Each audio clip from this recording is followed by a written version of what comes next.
Hey Jim. Today was kind of what we would normally do on Sunday, so it really wasn't much going on other than we had some individual periods, and we did a 7-on-7 and a fast period of NASCAR offense and defense. So it was pretty light today. Trying to get them to understand that these next couple of days on Tuesday and Wednesday are much heavier.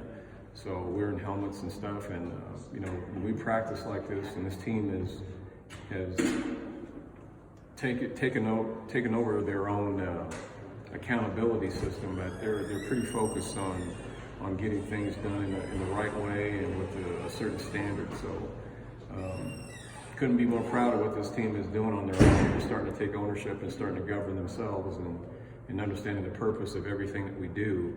They're almost don't need us, in a way. That's kind of the goal. I'm trying to get this team to realize that, coaches can only take you to the water, but you have to drink it and make sure everybody is on the same page about the process about being successful. And I think they're starting to use those qualities within the team. So pretty light day, pretty light day. So it was good to get some work in.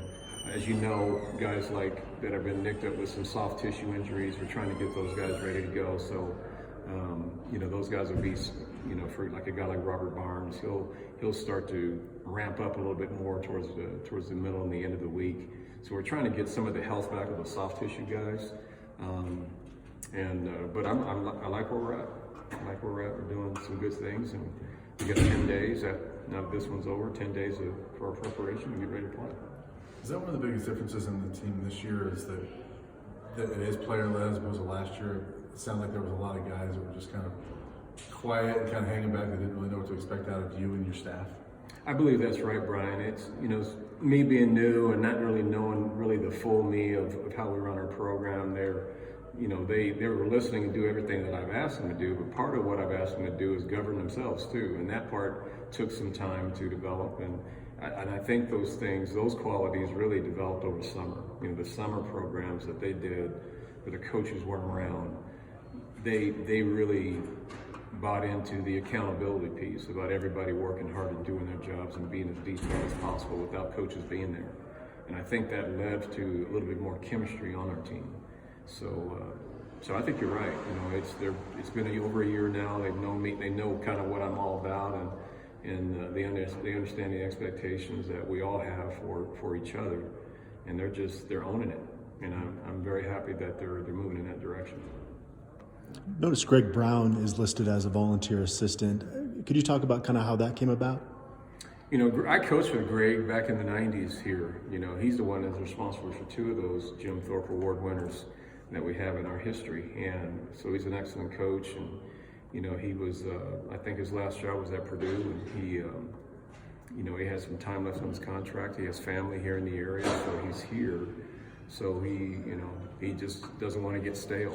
I think a lot of coaches that are not in a full-time position, from being employed full-time, the last thing they want to do is just sit around and not do much. So since he has family here, his daughter's here, and she thrives here and lives here in Denver, he's very familiar with this place. So he's going to be a guy that we can utilize as a resource and help us on the defensive side, and he has a great level of expertise, and I know him personally, so I think it's a win-win for us. Coach Rod was talking to us last week and mentioned that developing some depth on the offensive line, robust depth, is something that's kind of a work in progress at this point. I'm curious, just from your vantage point, how you see the depth on the O-line coming along at this point in time. It's coming along pretty well. It's better than we had a year ago. We're waiting on Frank to get back. When Frank gets back, that'll give us another boost. The thinnest area is probably at our tackle positions still.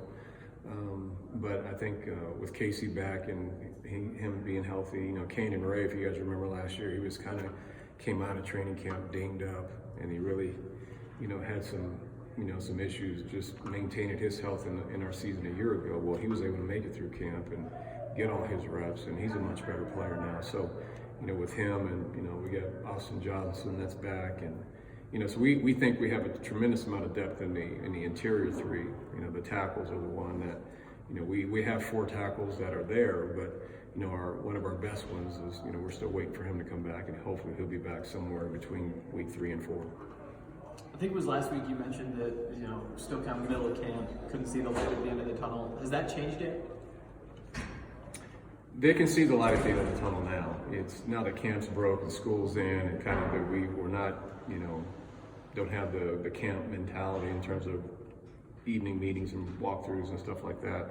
So camp is broke, but we're still treating this week as really you're still in my mind, we're still in camp. We still got some work to do to get ourselves cleaned up in both sides of the ball and special teams. So this week will be kind of tailoring towards cleaning up those things, and we're starting a little bit of a intro to Northern Colorado today. So we'll continue to pick up that pace towards the end of the week, but we still have some things we want to work on and get some guys some reps at. So, sort of going back to my first question, how are you planning on doing captains this year?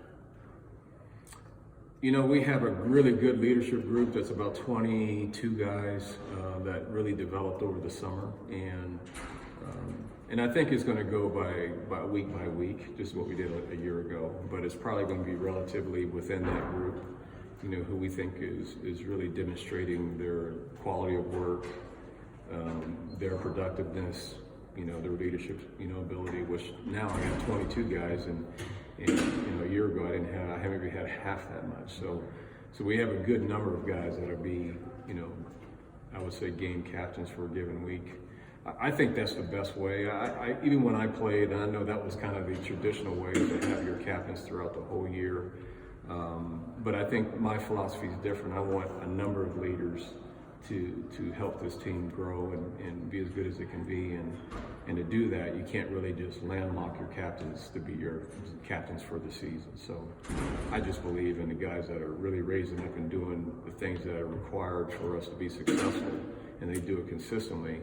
If we have a group of those guys, then they all should have an ability to lead us, in a game week. Does that lead to some competition throughout the season because guys Oh, yeah. want to earn that? Absolutely, and that's my whole deal. Is to create a winning program, the culture has to be that way, and you have to compete within your team to maintain the status that you are, and hopefully that's those leaders still doing the things that got them in those positions. And then we want to continue to add more into that 22 group. Guys that are maybe right there on the cusp of doing some really good things, and those guys might even have a chance to be captains too if they end up playing at a high level and doing all the right things. So, absolutely. Would you just that leadership group you mentioned? Are there any underclassmen in that 2022 group, or is it mostly upperclassmen? No, it's a really good cross section of all the classes. We have freshmen in there. For instance, Gonzo and Brandon Lewis are in there. They're freshmen again. We don't have any true freshmen in there, the ones that just got here this summer. But we have freshmen, sophomores, juniors, and seniors. So we have a good cross section of all. Would you use a different philosophy with the captains at the NFL level? Like, does it change college to NFL? If I was in the NFL, I probably wouldn't. I still do it the same way. I just don't. I don't think it's appropriate anymore to just have 4 guys, and reason because what if I'm not playing well? And the team knows I'm not playing well. I'm one of the captains, and I'm out there being a guy out. To me, I don't know why am I rewarding this person to be in that position, to lead out there, in a given week. So I just think it makes sense.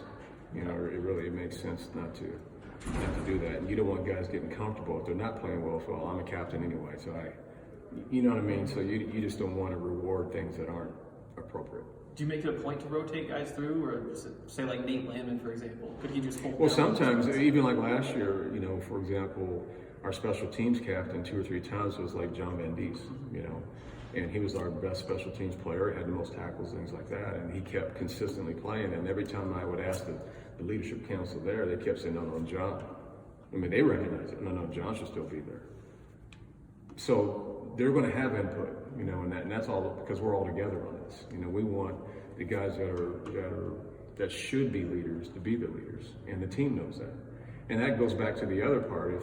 If I had 4 captains for the whole year and I'm underachieving, the team knows I'm underachieving, and they're going to look at me like they're actually going to look at the credibility of them being leaders is flawed, and then all of a sudden I'm not preaching what I'm saying, right? So I try to be consistent on all those things. Thanks, Coach.